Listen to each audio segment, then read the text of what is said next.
Hello दोस्तों, आज हम पढ़ेंगे एमपीटीईटी, ग्रुप डी, रीट व एनटीपीसी जैसे एग्ज़ामों के लिए पर्यावरण अध्ययन का जो पोर्शन आता है वह आज से हम प्रतिदिन एनटीपीसी, रीट, एमपीटीईटी इन एग्ज़ामों के लिए पर्यावरण संबंधी विषय लेकर आ रहे हैं। ठीक है, यह चैनल लुकेश एकेडमी के नाम से है। अतः इसमें प्रतिदिन हम 20 से 30 क्वेश्चन पर्यावरण अध्ययन के, 10-20 क्वेश्चन जो है मैथ्स के अलग अलग वीडियोस में लेकर आएंगे। ठीक है, अब हम पढ़ना चालू करते हैं। ठीक है, तो यहाँ पर सबसे पहले जो विषय है हमारा वो क्या है?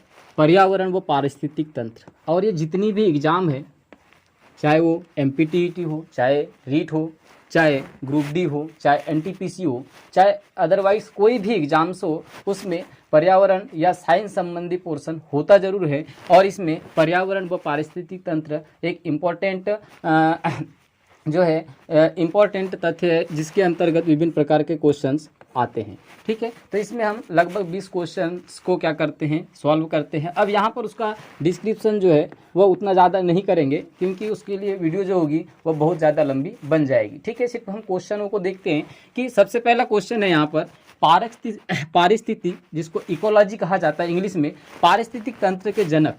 ठीक है, पारिस्थितिक तंत्र के जनक किसे कहा जाता है? तो ये है एजी टेंसले। क्या है वैज्ञानिक का नाम? एजी टेंसले। तो पारिस्थितिक तंत्र के जनक कौन है? एजी टेंसले।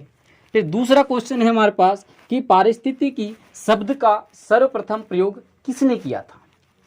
पारिस्थितिक तंत्र का शब्द का सर्वप्रथम प्रयोग किसने किया था? तो ये किया था अर्नेस्ट हेकल नामक वैज्ञानिक। किसने किया था? अर्नेस्ट हेकल नामक वैज्ञानिक। उसके पश्चात तीसरा है गहन पारिस्थितिकी, डीप इकोलॉजी।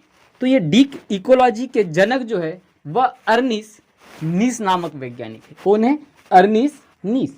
तो सबसे पहले हमने देखे कि पारिस्थितिक तंत्र के जनक कौन है? एजी टेंसली। दूसरा है पारिस्थितिक शब्द का सर्वप्रथम प्रयोग किसने किया था? तो यह अर्नेस्ट हेकल नामक वैज्ञानिक ने करा था। और तीसरा क्वेश्चन है गहन पारिस्थितिकी के जो जनक है वह अर्निस नीस है। उसके पश्चात चौथा क्वेश्चन है हमारे पास में कि भारतीय पारिस्थितिकी के जनक कौन है? भारतीय पारिस्थितिकी के जनक कौन है? तो यह है प्रोफेसर रामदेव मिश्रा। कौन है? प्रोफेसर रामदेव मिश्रा। उसके पश्चात पांचवा क्वेश्चन है पर्यावरण के जैविक घटक के अंतर्गत किन्हें सम्मिलित किया गया है? तो पर्यावरण के जैविक घटक से अभिप्राय सभी को पता है, सभी लोग 12th पास है। पेड़ पौधे, जीव जंतु, मतलब जैविक मतलब बायोटिक, यानी जिनमें जीवन पाया जाता है, तो वो क्या कहलाते हैं? जैविक घटक कहलाते हैं। ठीक है, तो ये कितने पर्यावरण के जैविक घटक कौन कौन से हो गए? पेड़ पौधे व जीव जंतु।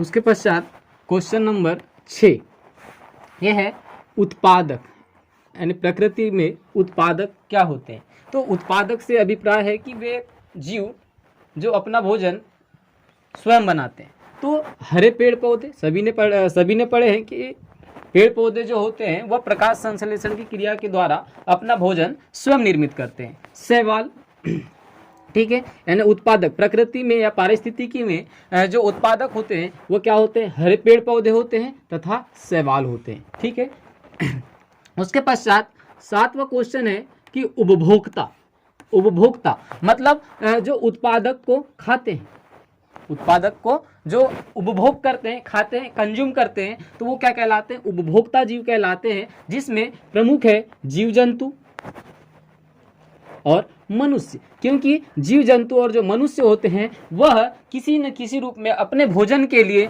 उत्पादकों पर निर्भर रहते हैं। जैसे कि आप समझ सकते हैं कि अगर हम किसी भी प्रकार का भोजन लेते हैं तो वह पेड़ पौधों से ही लेते हैं। ठीक है, उसके पश्चात आठवां क्वेश्चन है हमारे पास में अवघटक मतलब जो जीवों के मरने के पश्चात उनका डिग्रेडेशन या फिर उनका अपघटन कर देते हैं, तो वो क्या कहलाते हैं? अपघटक कहलाते हैं। और यह पारिस्थितिकी में जीवाणु और कवक के नाम से जाने जाते हैं। ठीक है, यानी बैक्टीरियास होते हैं और कवक्स होते हैं, फंजाई होते हैं।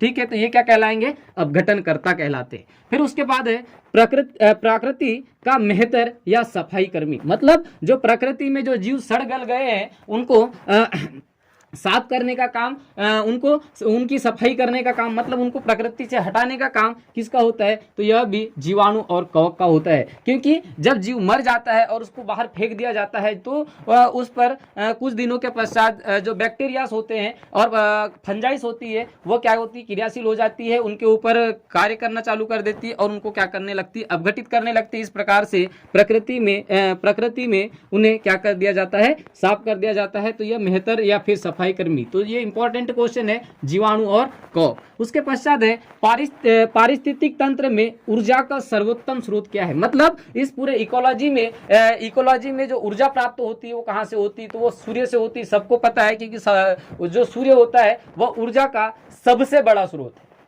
सूर्य का जो सूर्य है वह ऊर्जा का सबसे बड़ा स्रोत है, क्योंकि पेड़ पौधे भी जो होते हैं वह सूर्य के द्वारा ऊर्जा ग्रहण करते हैं। तो ये कहलाएगी सौर ऊर्जा। ठीक है, यानी पारिस्थितिक तंत्र में ऊर्जा का सर्वोत्तम स्रोत सौर ऊर्जा है। फिर उसके पश्चात है 11वां क्वेश्चन, प्रकृति द्वारा निर्मित पारिस्थितिक तंत्र, मतलब जो प्रकृति द्वारा निर्मित, यानी प्रकृति स्वयं किस प्रकार के पारिस्थितिक तंत्र को उत्पन्न करती है, तो नदी क्योंकि ये प्रकृति द्वारा प्रदत्त है, क्योंकि हमने तो बनाया नहीं है। फिर तालाब, कुछ बड़े बड़े जलाशय जो होते हैं वह नेचुरल होते हैं, उनको किसी के द्वारा बनाया नहीं जाता।